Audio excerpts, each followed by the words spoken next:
Si t'es freelance WordPress ou que tu veux devenir freelance WordPress et que tu penses que t'es pas assez bon, cette vidéo elle va vraiment t'aider. Parce que le problème, c'est pas ton niveau, c'est la manière dont tu te perçois. Le syndrome de l'imposteur chez les freelance WordPress, c'est un fléau, même moi je l'ai vécu. T'as des gens compétents qui savent livrer, qui font des super sites, mais qui osent pas vraiment augmenter leur prix, qui pensent qu'ils sont pas assez compétents pour augmenter leur prix, pour vendre plus tout simplement. Aujourd'hui dans cette vidéo, je vais te montrer pourquoi tu te sens comme un imposteur, pourquoi c'est faux et comment tuer ce syndrome.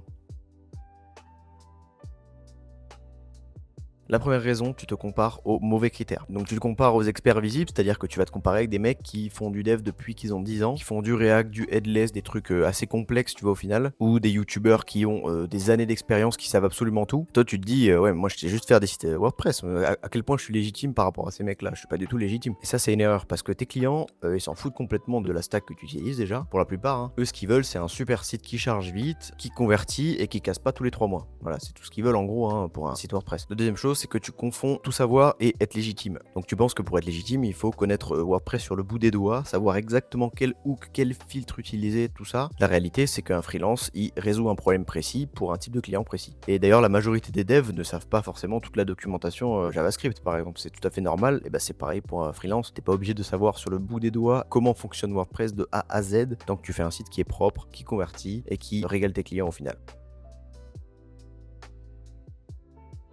Alors pourquoi tu n'es pas un imposteur maintenant? Première vérité, tu es toujours en avance sur ton client. Supposons que toi tu es niveau 50 par exemple, et bah ton client en fait il est niveau 10 par rapport à toi. Ton client il sait pas installer WordPress, il sait même pas ce que c'est qu'un thème, il sait pas pourquoi ça marche comme ça, il sait pas comment sécuriser son site, il sait pas comment optimiser des performances, il sait pas que mettre 12 000 plugins sur le site c'est problématique, tu vois. Dès que tu sais faire ce genre de choses, bah t'as déjà de la valeur à lui donner parce que tu es avancé par rapport à lui. La deuxième chose c'est que les vrais imposteurs en vrai ils doutent pas vraiment.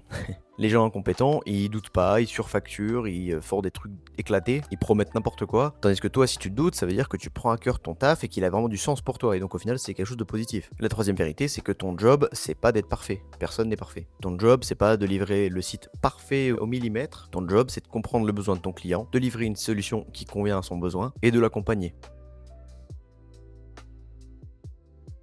Alors maintenant, comment tu vas pouvoir tuer ce syndrome de l'imposteur et te considérer comme véritablement légitime? Première chose, c'est qu'il faut que tu arrêtes de te demander est-ce que je suis assez bon, mais plutôt de te demander est-ce que ce que je fais aide véritablement mon client? Si la réponse est oui, le reste c'est du bruit. La deuxième chose, ça va être de productiser ton offre. Je m'explique. Le doute chez un client, il arrive quand c'est flou, quand ton offre elle est bizarre, elle est floue, on comprend pas ce que c'est. Toi, ce qu'il faut que tu fasses, c'est que tu fasses une offre, tu fais une promesse de résultat et tu donnes un prix. Voilà, en vrai c'est ça. Je te donne un exemple. L'offre, ça va être par exemple site vitrine WordPress pour les indépendants. Donc ça veut dire que tu vas cibler les indépendants, que tu vas leur proposer des sites vitrine WordPress. Ta promesse, ça va être de le livrer en 14 jours. Tu l'optimises au niveau du SEO et des perfs et tu lui donnes le prix. Ensuite, ça va être de garder les preuves de compétences. Alors ça, c'est l'avantage de Malte, c'est que ça te permet d'avoir les avis clients directement sur ton profil. Si c'est pas le cas, si t'es pas encore sur Malte, eh ben, il va falloir que tu gardes un dossier sur lequel tu as des témoignages vidéo, des témoignages écrits de tes clients, des messages de remerciements, des emails, des screenshots, voilà, peu importe. Il faut que tu montres en fait et que tu te montres à toi-même aussi que tu as déjà aidé des clients et que donc tu es légitime véritablement. Et quatrièmement, ça va être d'arrêter d'attendre le moment parfait. Ça n'existe pas. On sait très bien qu'il n'y a jamais de bon moment, il n'y a jamais de niveau parfait pour te sentir parfaitement légitime. Même moi, parfois, je me sens illégitime sur certaines choses et pourtant je le fais et au final, je me rends compte que j'étais carrément légitime au début en fait. La confiance, elle arrive après l'action, elle arrive pas avant. Tout ça pour dire que le syndrome de l'imposteur, il disparaît pas vraiment au final, tu vas le garder un petit peu tout au long de ta carrière. Par contre, tu peux complètement le dominer. T'as pas besoin d'être le meilleur freelance WordPress pour être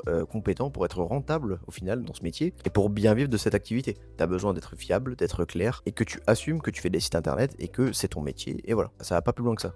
Voilà, j'espère que cette courte vidéo t'a aidé, t'a au moins donné une meilleure perspective par rapport à ce que tu peux ressentir lorsque tu es débutant en tant que freelance WordPress. Si tu débutes en tant que freelance WordPress, je t'invite à regarder dans la description, j'ai tout un tas de checklists pour t'aider à être un freelance WordPress rentable. T'as des checklists pour l'administratif, t'as des checklists pour la vitesse d'un site WordPress, pour la sécurité. Regarde tout ça dans la description. Si cette vidéo t'a aidé, n'hésite pas à la liker, n'hésite pas à t'abonner à cette chaîne. Je sors une vidéo toutes les semaines et nous on se retrouve très vite pour ma prochaine vidéo. Salut!